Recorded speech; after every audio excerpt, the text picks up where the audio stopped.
Suppose you are at the park with your friends and you want to enjoy the swing, but there is only one swing in the park. So you develop a kind of method so that all of you guys get turns on the swing and you guys don't fight like wild animals.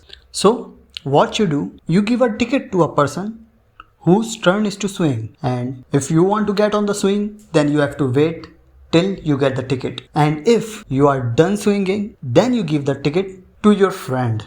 So was anything hard in it? Did you know? I just explained semaphore. They are kind of synchronizing mechanism used in parallel computing to access the shared resources. It is basically a signal if a resource is available or occupied. They can be binary, 0 or 1. There are two primary operations. One is wait, which is also called P operation, which decreases the value, and if the value is 0, then it blocks the availability or access to the resource. Signal, which is V operation, it increases the value and shows that a resource is available to use.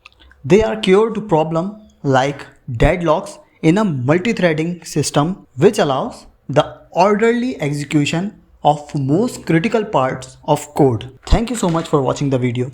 Hit the like button, click on subscribe, and tell me in comments what you want to understand next.